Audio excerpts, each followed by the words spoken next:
Old Joe stayed up past his bedtime to make an appearance on Late Night with Seth Meyers, one of these late night supposed comedy shows on network television, for an obviously scripted interview to try to alleviate concerns about his age and declining mental capacity, only to make a complete fool of himself, just like he did during that emergency press conference, trying to alleviate the concerns about him being an elderly man with a poor memory after the special counsel investigation into his mishandling of classified documents.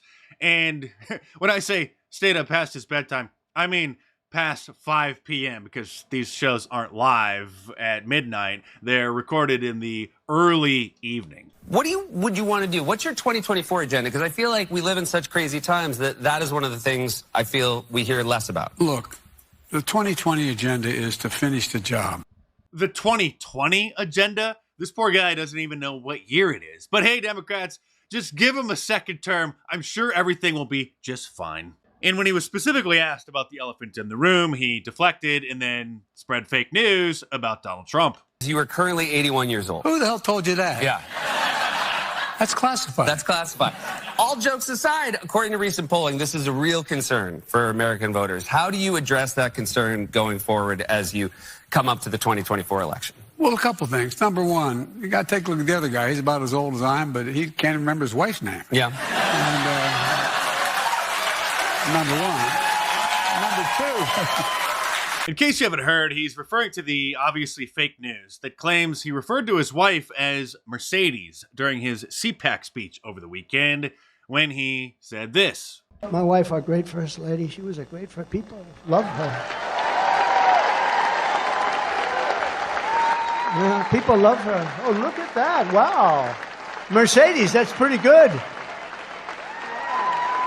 He was talking about, in literally addressing Mercedes Schlapp, who was seated in the front row just a few feet ahead of him, who is the wife of Matt Schlapp, who is the president of CPAC, and he was complimenting her on what a great job they did putting together the event, getting a nice crowd.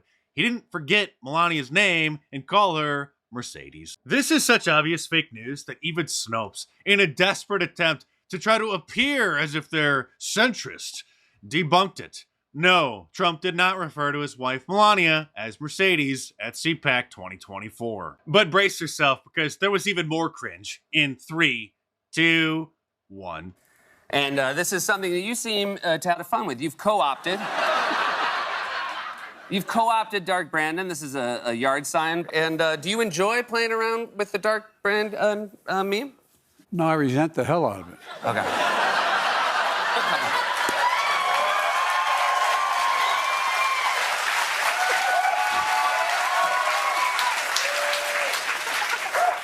Since the left can't meme, they tried to co-opt or hijack the Let's Go Brandon meme by claiming that Brandon is actually cool, calling him Dark Brandon, like Joe Biden's alter ego, who is some sort of a superhero or something. Don't even try to understand it. It doesn't make any sense at all. And I guarantee you that old Joe doesn't even know what a meme is. But the fact that the writers actually put together this skit and had old Joe waiting with his glasses, ready to put them on as soon as Seth brought up the Dark Brandon persona, shows not only how scripted these shows are, but just how desperate and pathetic they are to try to portray old Joe as cool. The left can't meme in part because they don't understand jokes, because jokes hurt their feelings, so they just wallow in their own misery, and they obviously don't understand sarcasm either. And after Jack Posobiec was at CPAC over the weekend and sarcastically joked that they were gathering in order to overthrow democracy, because obviously that's what the Democrats accuse Republicans of doing every single day, then the fake news took that and ran with it as if he was being serious. CNN reports far-right speaker tells CPAC attendees that his goal is to overthrow democracy. Here's more gaslighting on MSNBC. Would you like to pretend that he was being serious too, ma'am? A far-right activist told attendees at CPAC his goal is to overthrow democracy and finish the mission of January 6th, which was met with glee. In other news, the ridiculous misrepresentation of white people in the media continues. This from the FBI, which warned that higher prices, dangerous products, and closing businesses. These are just some of the impacts organized retail theft has on everyday Americans. Learn what the FBI does to combat these crimes on the federal level to protect shoppers across the country. And then it used this stock image of two white women in the story about organized retail theft. Okay? Because everybody knows that it's white women who keep organizing those retail thefts of Walgreens, particularly in San Francisco, up to 20 times in one day, which is causing numerous locations to have to shut down in order to avoid going bankrupt. And this ridiculous stock image that the FBI used is causing a lot of people, the normies, as the kids say, to start to notice things that all of us have noticed for many, many years. In that, if you search for various photos on Google Images, the results are censored and curated. For example, if you search for shoplifters stock image, they're all white. Or, well, I guess not all white. There are a couple Asians, but there are no images of black people shoplifting. Not from news stories, not from security footage, not from the kind of stage stock images that a lot of these news agencies use to try to illustrate their stories. And then you start scrolling down. Oh, there's an Asian woman. And that's a stock photo. A couple stock photos of some Asian women who are, as you know, I'm just really known to shoplift. I mean, I could just keep scrolling and scrolling. And, okay, obviously, the guy with the hoodie, I mean, we know who he is, but they don't show that. So there are 0 stock images. Oh, there's one. Because as we know, artificial intelligence isn't really that intelligent.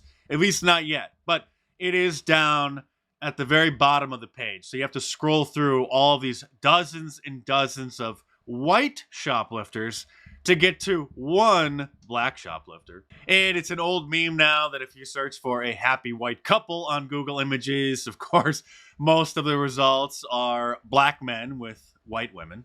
But when you search for happy black couple, all of the images are, of course, all black couples. And in case you missed my video the other day, Lawrence O'Donnell did an entire segment misinterpreting Donald Trump's figure of speech when he was talking about the low flow shower heads, when he said that no water comes out.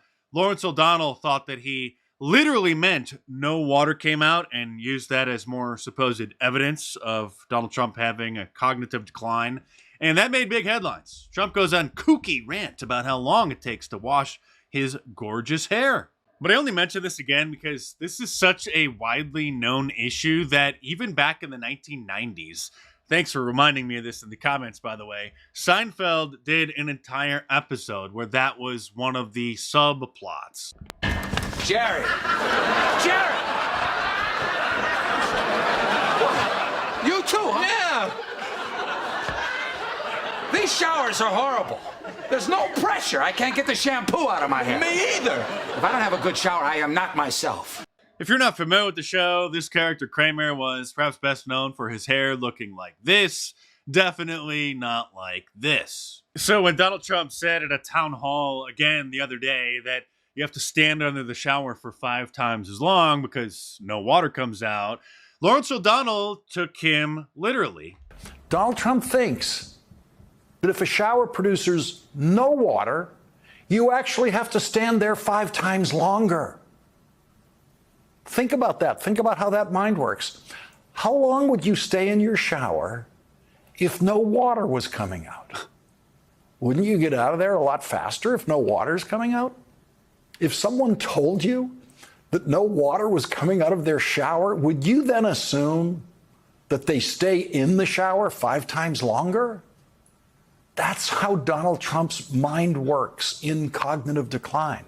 Yes, it's Donald Trump's mind that's in cognitive decline, not the prestigious MSNBC host who obviously doesn't understand a basic figure of speech. And I was going to transition into plugging my t-shirts by saying if you like figures of speech, then you'll really like the shirts, but they're not actually figures of speech. But you can save 10% off today and tomorrow by using the promo code SAVE10 at the checkout. So order your Sorry No Vacancy Deport Them All shirt, your Conspiracy Theorists Are Right shirt, an Ultra MAGA shirt, an Operation Mockingbird shirt, or any of my awesome designs all available in a t-shirt, long sleeve, and a hoodie, and a whole bunch of different colors as well. So head on over to markdice.com or click the link in the description below. Enter the promo code SAVE10 at the checkout to save 10% off today and tomorrow, and check them out.